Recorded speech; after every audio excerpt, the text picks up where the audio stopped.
நண்பர்களே வணக்கம். இந்த வீடியோ ஒரு முக்கியமான விஷயத்தை பார்ப்போம். என்ன அப்படின்னு பார்த்தீங்கன்னா, சீனாவினுடைய மிகப்பெரிய தோல்வி தான் ஈரான் சிதைஞ்சதுக்கு காரணம் அப்படின்னு சொல்றாங்க. நீங்க நினைக்கலாம், என்னப்பா இது, ஈரான் இங்கே இருக்கு, சீனா அங்கே இருக்கு, எப்படிப்பா ஈரான் சிதைஞ்சதுக்கு சீனா காரணம் அப்படின்னு கேட்டிங்கன்னா இருக்கு. அதாவது இந்த HQ-9B அப்படின்னு சொல்லக்கூடிய ஒரு பொய் கோட்டையை சைனா ஈரானுக்கு கட்டி கொடுத்தாங்க அப்படின்னு பார்க்குறோம். அதாவது ஈரான் சைனாவோட ஏர் டிஃபென்ஸ் சிஸ்டமான இந்த HQ-9Bயை ரொம்ப நம்பி இருந்தாங்க அப்படின்றது தான் எல்லாருமே சொல்லக்கூடிய ஒரு விஷயம்.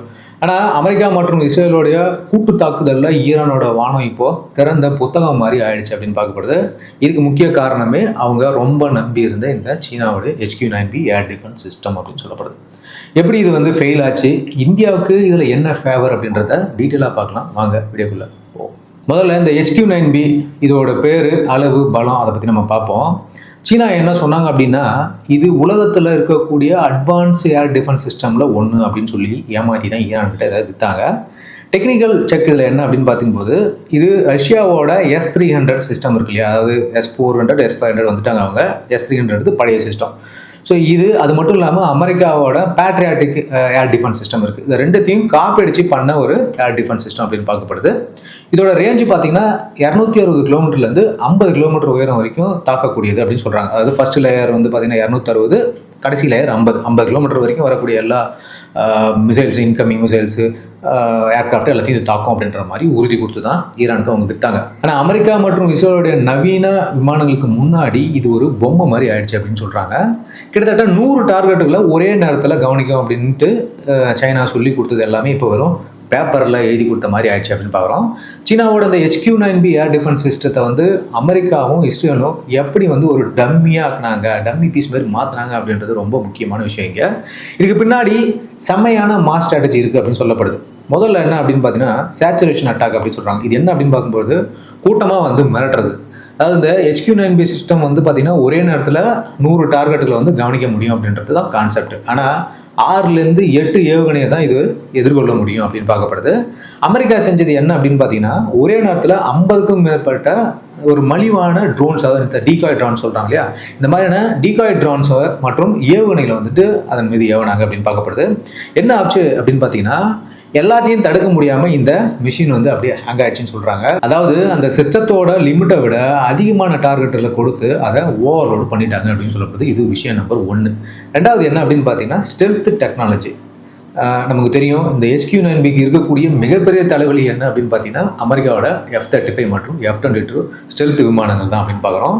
இந்த விமானங்கள் பார்த்தீங்கன்னா ரேடாரோட சிக்னல் அவ்வளோ சீக்கிரம் சிக்காது.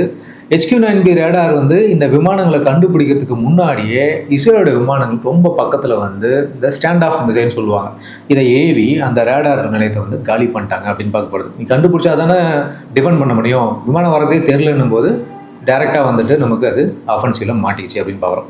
அடுத்தது பார்த்தீங்கன்னா எலக்ட்ரானிக் வார்ஃபேர் சிஸ்டம்.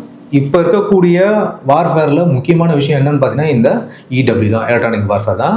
இதுதான் ரொம்ப முக்கியமான கட்டமும் அப்படின்னு சொல்லப்படுது ஒரு போரில். அமெரிக்காவோட EA-180 கிராவ்லர் விமானம் பார்த்தீங்கன்னா இந்த எலக்ட்ரானிக் வார்ஃபேருக்கு பேர் போனது அப்படின்னு பார்க்குறோம்.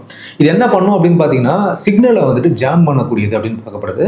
இந்த HQ-9B ரேடார் எப்போ சிக்னல் அனுப்பி எதிரியோட விமானத்தை தேடுதோ அப்போவே இந்த ஜாமர்கள் அப்படியே ஒரு எலக்ட்ரானிக் நாய்ஸஸை அதை நோக்கி அனுப்புது அப்படின்னு பார்க்கப்படுது. அந்த ரேடாருக்குள்ள அனுப்பி அதை அப்படியே பிளைண்ட் பண்ணிடுறாங்க அப்படின்னு பார்க்க. அதாவது ஒரு கண்ணு தெரியாத ஒரு ஆள் எப்படி போய் சண்டையை போடுவானோ அதே நிலைமை தான் இந்த HQ-9Bக்கு வந்துருச்சு அப்படின்னு பார்க்குறோம். அடுத்தது ரொம்ப முக்கியமான விஷயம் என்ன அப்படின்னு பார்த்தீங்கன்னா இந்த சீட் ஆப்ரேஷன் சொல்லப்படுது. அதாவது சீட் அப்படின்னா SEAD. இது என்ன அப்படின்னு பார்க்கும்போது suppression of enemy air defence. அதாவது இது எப்போவுமே இஸ்ரேல் பண்ணோம். இஸ்ரேல் செஞ்சது இந்த சீட் ஆப்ரேஷன் தான். இந்த ஆன்டி ரேடியேஷன் மிசைலை இவங்க அனுப்புவாங்க. அதாவது ரேடார்லேருந்து வரக்கூடிய சிக்னலை துரத்தி போய் தாக்கக்கூடிய ஏவுகணைகளை இஸ்ரேல் ஏவுது அப்படின்னு பார்க்கப்படுது. இந்த HQ-9B என்ன ஆகுது அப்படின்னா, இந்த டார்கெட்டை தேடுறதுக்காக அதை ஆன் பண்ண உடனே அந்த சிக்னலை பிடிச்சிட்டு போயிட்டு நேரடியாக அந்த ரேடாரை இது தாக்கி அழிச்சிடுது அப்படின்னு பார்க்கப்படுது. இப்படி தான் இஸ்ரேல் எல்லா டிஃபென்ஸையும் காலி பண்ணாங்க அப்படின்னு பார்க்கப்படுது. இப்போ முக்கியமான விஷயம் என்ன அப்படின்னு பார்த்தீங்கன்னா, இந்த HQ-9B ஃபெயில் ஆனதுக்கான விஷயங்கள் எல்லாத்தையும் நான் சொல்லிட்டேன். இந்த HQ-9B தான் பாகிஸ்தான் அவங்களோட ஏர் டிஃபென்ஸ்க்கு யூஸ் பண்ணுறாங்க அப்படின்னு பார்க்குறது. நான் சொன்னேன் இல்லையா, ஒரு விஷயம் இருக்குது, எப்படி இது நமக்கு ஃபேவர் அப்படின்னு பார்க்கும்போது இதுதான் முக்கியமான உண்மை. பாகிஸ்தான் பார்த்தீங்கன்னா இந்த ஆப்ரேஷன் சிந்தூரில் இந்த HQ-9Bக்கு மிகப்பெரிய கனெக்ஷனை கொடுத்துருந்தாங்க. இந்த HQ-9B தோல்வி அடைஞ்சது இந்த ஈரான் வார் கிடையாது. முதல் தோல்வியே அதுக்கு ஆப்ரேஷன் சிந்தூர் அப்படின்னு தான் பார்க்கணும். இந்தியாவோட ஆப்ரேஷன் சிந்தூர் மூலமா பாகிஸ்தான் மேல நம்ம வந்து அதிரடி தாக்குதல் நடத்தினப்போ அங்க இருந்த இந்த HQ-9B சிஸ்டம் வந்து நம்மளுடைய ரஃபேல் போர் விமானங்களை தடுக்கிறதுக்கு வந்து ரொம்ப திணறுச்சு அப்படின்னு பார்க்குறோம். பாகிஸ்தான்ல தோத்து போன அதே மிஷினை தான் ஈரானும் வாங்கி வச்சிருக்காங்க அப்படின்னு பார்க்கப்படுது. நேட்டன்ஸ் மற்றும் இந்த ஃபோர்டா அப்படின்னு சொல்லக்கூடிய ஈரானோட அணு உலைகள், அப்புறம் இந்த IRGCயோட பேஸு, இந்த மாதிரியான முக்கியமான இடங்கள்லாம் கவனிக்கிறதுக்கு இந்த HQ-9B டிஃபென்ஸ் சிஸ்டம் தான் வச்சிருந்தோம் ஒரு பிரோஜனம் இல்லை அப்படின்ற மாதிரி தான் ஈரானுக்கு இன்னைக்கு நிலைமை. சரி, இப்போ என்ன கேள்வி அப்படின்னு பார்த்தீங்கன்னா, சீனாவோட HQ-9B மண்ணக்கவன மாதிரி இந்தியா கிட்ட இருக்கக்கூடிய S-400 சிஸ்டமும் இப்படி அடி வாங்குமா அப்படின்னு நீங்கள் நினைக்கலாம். ஏன் அப்படின்னா S-300 அதோடைய அப்கிரேடட் தான் வந்து S-400 அப்படின்னு நம்ம பார்க்குறோம். ஸோ இந்த மாதிரி விஷயங்கள் இதுக்கும் நடக்கும் அப்படின்னு பார்த்தீங்கன்னாக்கா, இந்த S-400 அடிக்கிறது பார்த்தீங்கன்னா அவ்வளோ சுலபம் கிடையாது. அதுக்கு நிறைய சவால்கள் இருக்குது அப்படின்னு பார்க்கப்படுது. ஏன் S-400 அடிக்கிறது கஷ்டம் அப்படின்னு பார்த்தீங்கன்னா, இதில் மல்டி பேண்ட் ரேடார் சிஸ்டம் இருக்குது அப்படின்னு பார்க்கப்படுது. HQ-9B மாதிரி இல்லாமல் S-400ல பல விதமான ரேடார்கள் இருக்குது. குறிப்பாக பார்த்தீங்கன்னா நீபோ M அப்படின்னு சொல்லக்கூடிய ஒரு ரேடார் இருக்குது. இது வந்து இந்த ஸ்டெல்த் விமானங்கள், அதாவது இந்த F-35, F-22 raptor, even சைனாவுடைய J-20 இந்த மாதிரியான ஸ்டெல்த் விமானங்களை கண்டுபிடிக்கிறது ஓரளவுக்கு இது வந்து சக்ஸஸ்ஃபுல்லாக பண்ணும் அப்படின்னு பார்க்கப்படுது. அடுத்து பார்த்தீங்கன்னா டார்கெட்டுகள். இது வந்து பார்த்தீங்கன்னா S-400 ஒரே நேரத்தில் 300க்கும் மேற்பட்ட டார்கெட்டில் கவனிக்கக்கூடியது. அதில் வந்து பார்த்தீங்கன்னா 36 டார்கெட்டில் வந்து ஒரே நேரத்தில் தாக்கி அடிக்கும் அப்படின்னு பார்க்குறோம். இது இந்த HQ-9B விட 6 மடங்கு அதிக விஷயம் அப்படின்னு பார்க்கப்படுது. அடுத்து பார்த்தீங்கன்னா பல்வேறு விதமான ஏவுகணைகள் இதில் இருக்குது. அதாவது இந்த S-400ல பார்த்தீங்கன்னாக்கா 40 கிலோமீட்டர்லேருந்து 400 கிலோமீட்டர் வரைக்கும் தாக்கக்கூடிய 4 விதமான ஏவுகணைகள் இருக்குது அப்படின்னு பார்க்குறோம். இது ஒரு லேயர் டிஃபென்ஸ் அப்படின்ற மாதிரி சொல்லப்படுது. எல்லாரும் நினைக்கலாம், சரிப்பா நீ S-300 இருக்கிற மாதிரி தானே S-400 அப்கிரேட் பண்ணியிருப்பாங்க, அதே தானே எல்லாத்துலையும் இருக்கும் அப்படின்னு நம்ம நினைக்கலாம்.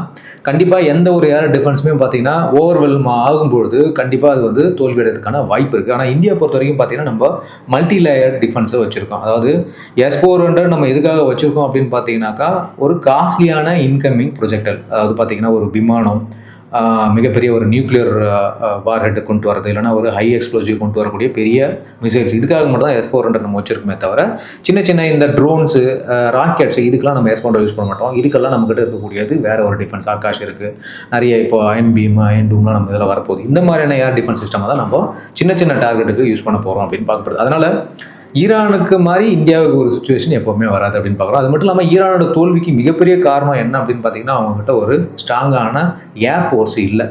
ஏர்ஃபோர்ஸ் இல்லாத நாடு என்றைக்குமே வந்து தப்பிக்காது. ஸோ அதே நிலைமை தான் இப்போ யுக்ரைன்லையும் நடக்குது. ஆப்கானிஸ்தானுக்கும் அதே பிரச்சனை தான். பாகிஸ்தான் ஈஸியாக அவங்க அடிச்சிட்டு இருக்காங்க. அதே நிலைமை தான் இஸ்ரேல் பக்கத்தில் இருக்கிற எல்லா நாடுகளையும் போட்டு தள்ளுறதுக்கு காரணம். ஏன்னா ஏர்ஃபோர்ஸ் இல்லை அப்படின்னா ஒன்றுமே பண்ண முடியாது. அந்த நிலைமைக்கு தான் இப்போ ஈரான் போயிடுச்சு அப்படின்னு பார்க்குறோம். ஆனால் ஈரான் இன்வெஸ்ட் பண்ணது மிகப்பெரிய தவறு. அதாவது சைனாவுடைய எக்யூப்மெண்ட்டுக்கு அவங்க இன்வெஸ்ட் பண்ணிக்கூடாது, அவங்க ரஷ்யாவுக்கு போயிருக்கலாம் அப்படின்னு தான் என்னுடைய ஒரு மிகப்பெரிய வாதம் அப்படின்னு நான் பார்க்குறேன். கண்டிப்பாக இந்தியாவுக்கு இது பெனிஃபிட் தான். ஏன் அப்படின்னா as long as China depend பண்ணி பாகிஸ்தான் இருக்க வரைக்கும் அவங்களோட குவாலிட்டி இந்த லெவலில் தான் இருக்கும் அப்படின்னு நம்ம பார்க்குறோம். ஓகே மக்களே, ஸோ வீடியோ இன்ஃபர்மேட்டிவாக இருக்கும் நம்புறேன். கண்டிப்பாக உங்களோட கருத்தை நீங்கள் தெரிவிங்க. சேனல் சப்ஸ்கிரைப் பண்ணுங்கள், ஃப்ரெண்ட்ஸ்லாம் ஷேர் பண்ணுங்கள். மீண்டும் சந்திப்போம். தேங்க்யூ. பை. ஜெய்.